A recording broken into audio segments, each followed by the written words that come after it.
Welcome to Turn the Page, the official podcast of the Syosset Public Library.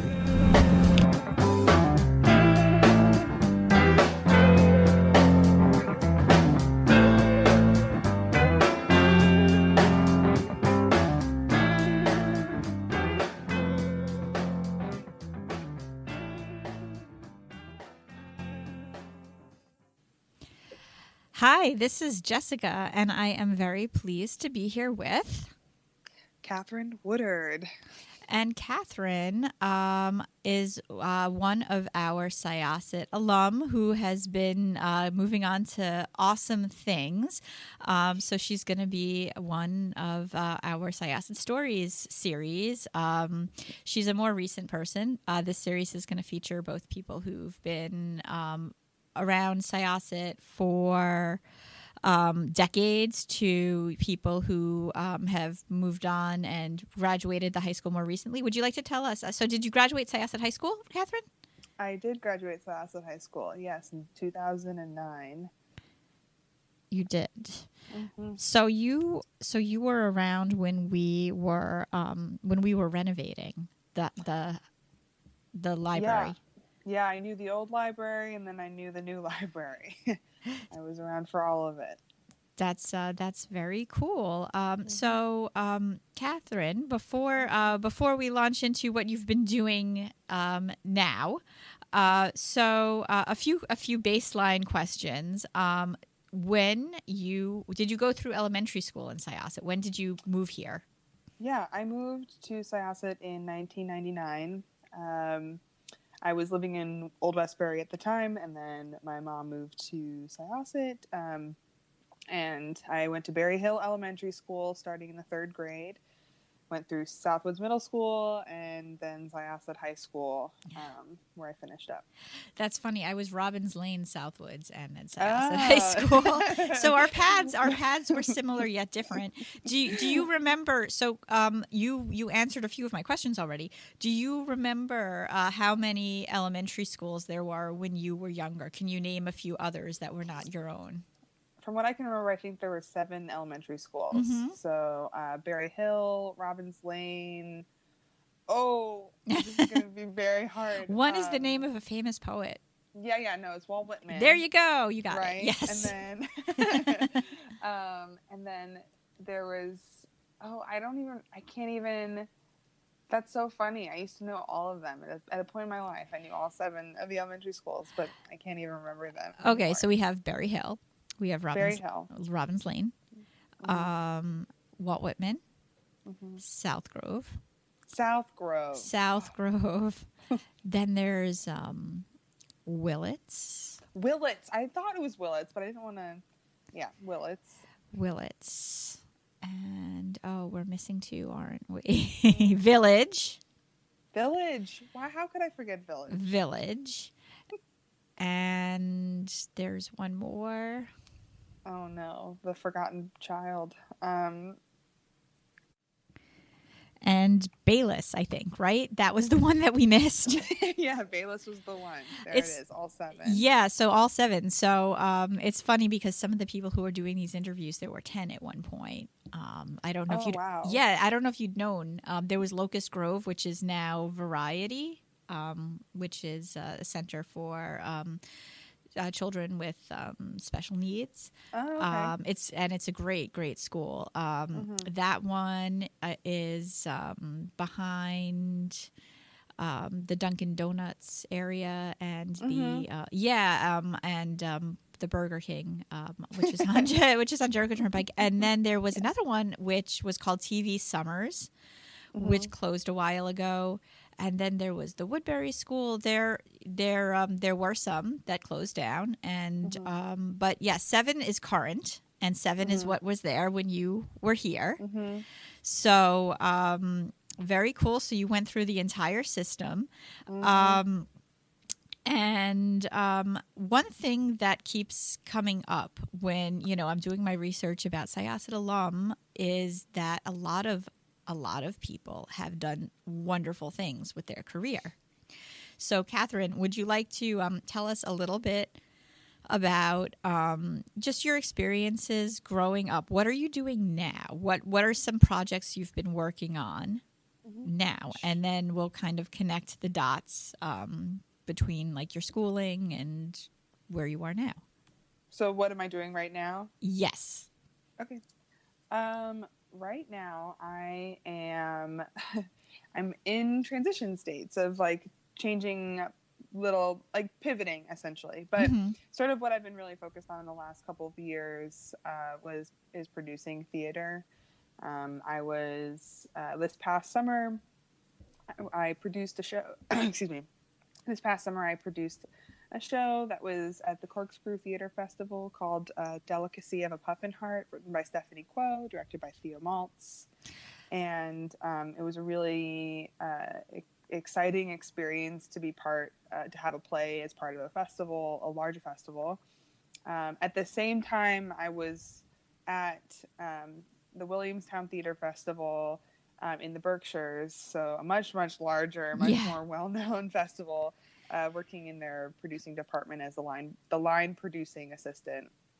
And that was very hard work. It wasn't glamorous at all. There's, it's not like Bialystock and Bloom, like producer life. It's very Their life wasn't particularly glamorous, though. It wasn't glamorous, but it wasn't like a musical. Like my life right. I wasn't running circles around the fountain at the Met Opera saying I'm going to be a producer. It was very much like that's show business. Like that's not real show business. That's show business in show business. But real show business is not.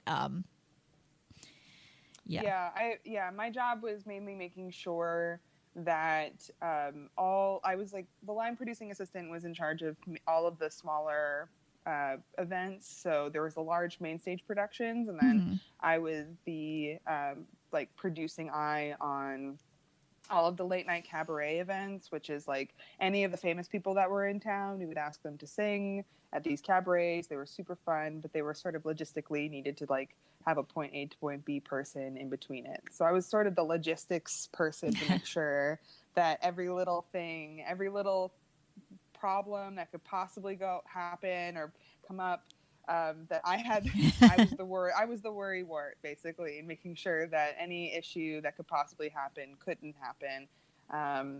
But a lot of the times it becomes like a lot of lack of planning in other places can become your emergency, and it's just having to like take it and go with it and just take it in stride, that's what I was most recently working on in the producerial world. Before that, how you and I got to know each other was my work with Story Pirates. So would you like? Go ahead. Yeah, I can talk a little bit about that. Sure. So Story Pirates is it is an educational theater company that teaches kids about their awesome ideas, that opens up the idea that they have great thoughts and great creative minds, and we teach them. Wow, this has been a minute since I've explained this, but we bring teaching artists into schools, teach them, not even teach them, guide them along to write their own stories. And through those stories, we adapt them into musicals. And we use professional actors and comedians. Yeah, you guys had a lot of really cool people collaborating on that. Yeah. We have a lot of really cool people collaborating. A lot of awesome people like to support us. We definitely have, we have Stephen Colbert is a big fan of ours. Stephen Colbert, also one of our librarians here. Her husband works for him. So we have like that's funny. Another Stephen Colbert connection. Yeah. Gotta love Stephen Colbert. Yeah, he's pretty great. But anyway, awesome. Moving on. Sure. So Stephen Colbert, I think, was Conan O'Brien involved at one point? Conan O'Brien was involved. He was one of the hosts for one of our benefits a bunch of years back. And it was pretty awesome. His shining moment that I love to share with so many people is when he performed Charlie Has a Special Wish, which is the story about a young boy who finds his voice. And Cool. it is so incredible. And Conan does a fantastic job of just bringing life to this boy Charlie. So it's really it's a great. You can find it on YouTube. It's really easy to search. It's just I think you can just look Story Pirates, Conan O'Brien, and it'll come up. And yeah. And Story Pirates, there was a book that they made recently, which I think was a starred review.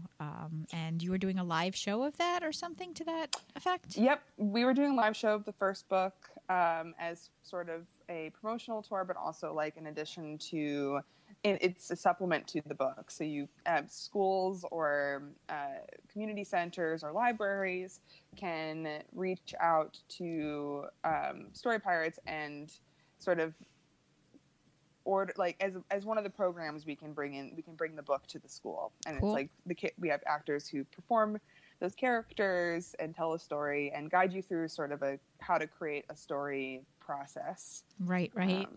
Yeah. So what's your favorite thing that you've worked on? And then we'll get back a little bit to your experiences here. So since you've graduated, what's your favorite project that you've worked on so far? Since I've graduated, let's see. I mean, Story Pirates is pretty awesome. As far as a project or something that I've worked on, I really did get a lot of experience. Like in my producing world, I got it out of my experiences with the Williamstown Theater Festival, because I went to Boston University and I studied acting there through their school of theater. And so primarily when I came out of school, I was pounding the pavement, auditioning all the time. Right. And I first went to Williamstown Theater Festival as an acting apprentice. So I was there in a completely different realm. And I learned a lot about the hustle there, but I also gained a really incredible artistic community while I was there, which ended up being the most fruitful thing that I could get from Williamstown, because the people I'd met there ended up helping guide me along towards my producer dreams. And then a couple years later, I went back to Williamstown as a producing intern, where I also gained a lot of experience, got a really great mentor out of it, and who brought me on the next year as an employee at the festival. So it was a really incredible experience to really work hard at first going to the festival as a paying person to eventually being paid. Right. And to have that experience of what the work, like putting in your work and following what I wanted to do and following my impulses as far as what I really was excited about doing and making, and how that led to being paid doing what I wanted to do. Very nice. Yeah.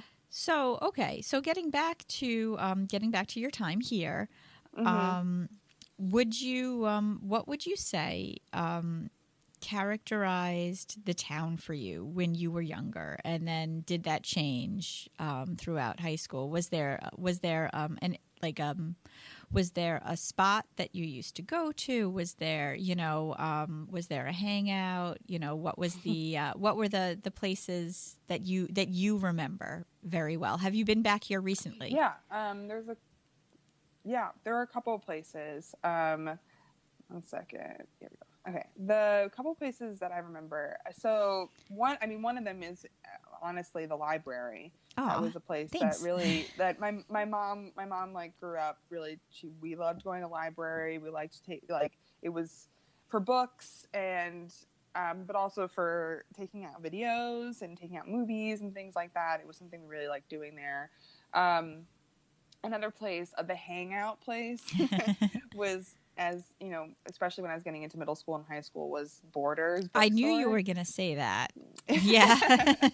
I was like, oh, here it comes. It's Borders. For those of you listening who have never heard of Borders before, because that's possible. I have this feeling that it's very possible. Borders was this bookstore that was on Jericho Turnpike.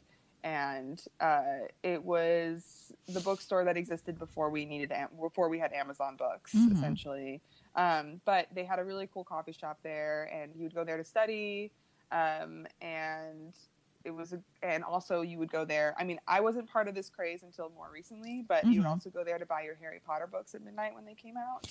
I worked there during my college breaks, and I was involved in one of those midnight parties. Oh, well then, yes, it's possible we may have crossed paths. It's possible. I had to come along so my brother could get his book. Right.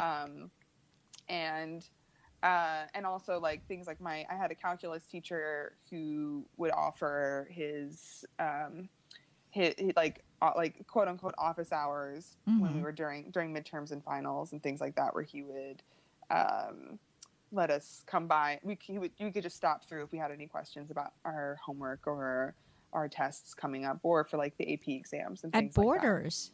At Borders. Wow. He was like, because he knew we hung out there. He knew we all right. a lot of us went there to study. And so he's like, I'll be at Borders. I'll be sitting at a table at Borders. Just come by. Yeah. I'll be there from this hour to this hour. And it was really helpful. It was really helpful to have him there. Yeah. And aside from other hangout spots, it was On Parade Diner. Yes, was another one. We went there because I was in the theater, the drama club, which we're gonna get to in a second. Yeah. I was part of all of that, and so we always had like the cast parties and like everything like that. We'd all wear our makeup and our show T-shirts and go and make a ruckus at On Parade Diner and really give them all a hard time. I feel really badly about. No, it's still. I think that's still. So Borders unfortunately closed. I know. I'm still upset about that. But On Parade Diner is a mainstay, and there's two diners that seem to be the gravitational points. There's On Parade, and then there's the Celebrity Diner. The Celebrity Diner is the other one. Yes. Yeah, we're both. Both of them are on Jericho Turnpike. Is it now? Out of curiosity, is it the fact that On Parade is closer to the high school? Do you think that you guys gravitated more towards that one? It was that whole phenomena started in middle school, and it's like, and Southwoods Middle School is a lot closer adjacent to On Parade than Celebrity. Yeah, so we would just that's why it was just down the road. Right. Oh, okay. Good to know. Because Celebrity seems to be when I was younger, that seemed to be the place, but that was also close to my house. So it's interesting. There seem to be two camps: the On Parade camp and the Celebrity Diner camp. It's an amazing phenomenon. It's something that even when I was in college, I was like, where are the diners? I was really, I was really sad to find that the diner culture in Boston was not really.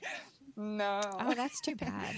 Not at all. I mean, not immediately in Boston. I'm sure there were places outside of it, but yeah, it was definitely hard to find that chrome. The diner culture in the New York, New Jersey, and maybe a little bit of Connecticut area seems to be very, very specialized. I mean, like the diners, they really bring it with their food, like whereas other places, like you'll have like 50s revival diners and they'll be good. But I think it seems like the family owned diners in in this particular area seems to be an institution that they're not. Yeah, I mean, I want my big plastic menu that's 8 pages. Yep. Double-sided that has all of the salads that are massive next to the greatest club sandwiches and matzo ball soup, and that you always can get those specific things. And I'm usually just going to order a burger or a grilled cheese, exactly, but I want to look at it. Yeah, exactly. So drama club. So you went into a theatrical career. A lot of people from Syosset seem to have gone that route. So would you say that part of your schooling sparked that? Was there were there opportunities that you found in the area that helped you along? Were there teachers and clubs that you would like to talk about? Definitely. So the two clubs that I was like really involved with in in high school mainly was the drama club, Mhm. and which is actually, it's not the drama club, it's ACT, it's the Association of Creative Thespians. So what? Um, So what? Who was guiding ACT at the time? Do you remember? was Gene Connor, Mr. Connor, or Okay. Connor. Sorry, we have to call him. Yeah, he's Connor through and through, nothing else. Got and it. he's still there. I know that. But that was. So that was where you did all the plays. I went through all the acting classes that was offered through Syosset, and there was one point we had like a college level class Mhm. through, I think it was like through Adelphi or something. We got college credit for it. Yeah, there were a few offerings where there were college classes. Yeah, and then the other club that I was really involved with was the forensics club at Forensics. Yes. Speech and debate. Yes. That's been and that has been strong for a very long time, the forensics club. Yeah, it has been strong for a very long time. And 100% because of Mrs. Lydia Esslinger. Yes, there's no way we could talk about forensics without talking about Miss Esslinger. Oh yes, she was definitely she was and continues to be a cornerstone and powerhouse and stronghold. All of the possible words you can use to describe just like the person who makes it happen is Miss Esslinger for forensics. So what was forensics and speech and debate? Yeah, speech and debate. It was a competitive public speaking organization for high school students. It took the form of many different categories, spanning from debate, traditional debate. There was 2 forms of debate that you can compete in. There was Lincoln Douglas debate and policy.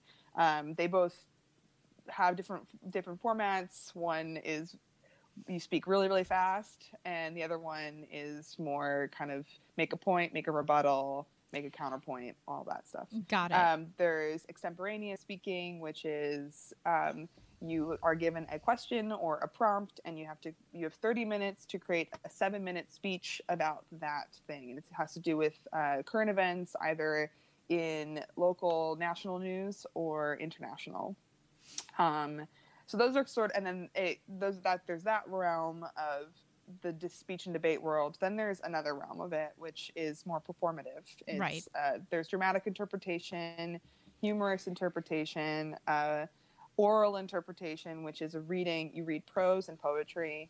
There's duo interpretation. All of these are basically taking any sort of narrative text and turning it into a 10-minute story of some kind. You can take a novel, you can take a short story, you can take a play. You really can take pretty much anything and parse it down to a 10-minute piece. There's miming involved. You can play multiple characters. And also, just so you know, just to paint the picture, these competitions happen on weekends at high schools, and at the national level, they'll happen in colleges.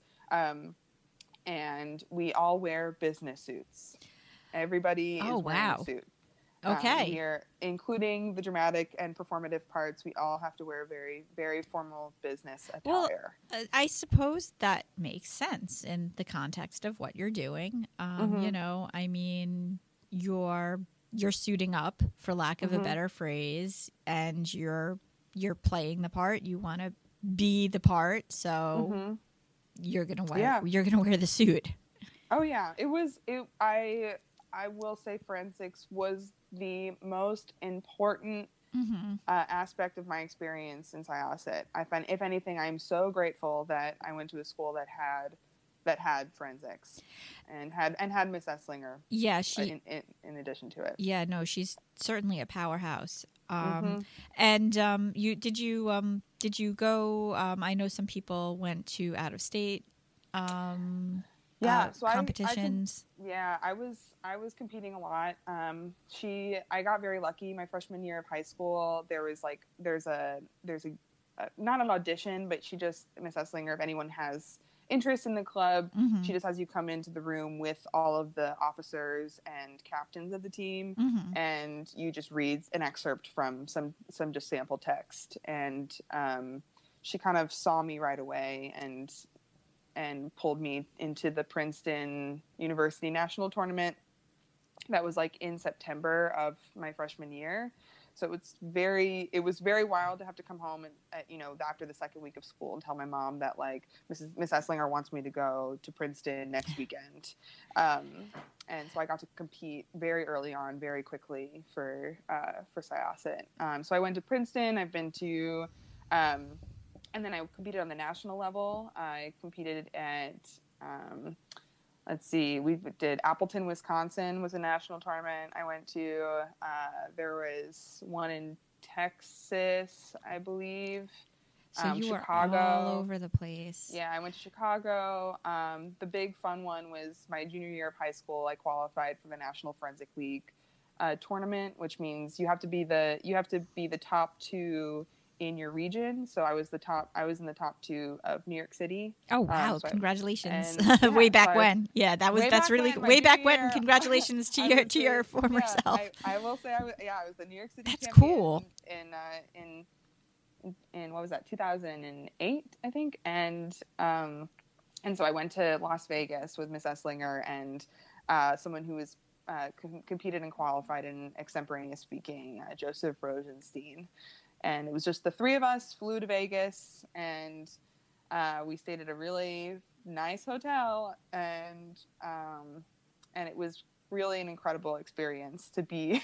My first time in Vegas was with Miss Esslinger, and walking down the Strip, eating gelato, and having a chat. So would you say that prepared you for what you are into now? Would you say you went to Boston University? Would you say that your experiences kind of drove you a little bit there? Was it a big were you surprised by anything when you were not in this area?